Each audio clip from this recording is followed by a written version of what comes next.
وكنا ايه في الملاهي بنمرجح مودي بقى وكده وبنظبطه. مودي ده اكتر حد مستفيد بالعيد اصلا. فايه العيديه بتاعته اخد عيديات قد كده. فطبعا كان حلم حياته يجيبه، كان نفسه يجيب ايه؟ يجيب ده توي ستيتش اللي هو ابو 30 جنيه. عارفه لو ما كانش في العيد كان لا يمكن اجيبه له، بس هو طبعا ايه قال نجيبه. احنا هنجرب ونشوف ابو 30 جنيه ده هيطلع فيه ايه. تمام؟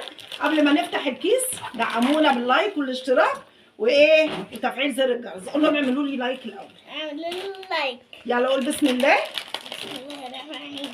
الرحمن الرحيم. لا قول بسم الله الرحمن الرحيم. يلا بسرعه.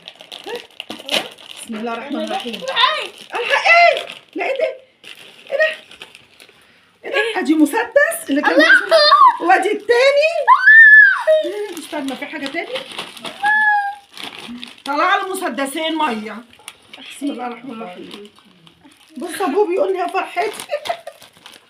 اصل الراجل اللي هو بتاع المحل بيقول ايه؟ بيقول لنا ايه؟ كان بيقول لنا استني، كان بيقول لنا ان او البخت ما يتعوضش والله العظيم. كان الكيس الاولاني هو اللي كنت حاسه انه هيطلع فيه حاجه. كان بيقول لنا ده واحد طلع له ايربودز، والايربودز اصلا ده غالي، وواحد تاني ما اعرفش طلع له اقلمه. الاقلمه دي غاليه الماركر اللي هي ايه لها سن من هنا وسن من هنا. قلنا لما نشوف حظنا احنا ايه. فهو بقى طلع بقى بصوا المسدس ده وانا عند ماما كان معاه زيه بتاع سليم وكان بيلعب بيه. فانت عشان كنت ايه نفسك فيه جالك بدل الواحد 2. طبعا ده اللي بيتحط فيه ميه من فوق من هنا وايه، والغطا بتاعه ده اهو.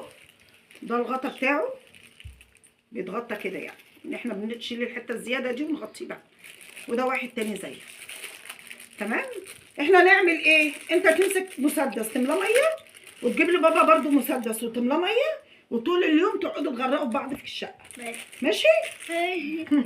وادي ابو 30 جنيه. وانا واحد. المسدس ده يعمل له كام اصلا؟ 5 جنيه؟ 5 جنيه. مدفع في نص جنيه. ده 5 جنيه و5 جنيه يبقى دي 10 جنيه ودي 10 جنيه. يبقى نقول هم مستفيدين بال10 التانية. والله ما يجيبوا تاني ابدا. خلصت توته توته وخلصت الحدوته. اعملوا لايك. لو الفيديو عجبكم ما تنسوش تعملوا له لايكين، مش لايك واحد عشان دول مسدسين. ونشوفكم بقى على خير وفيديو جديد ان شاء الله في العيد. مع السلامه.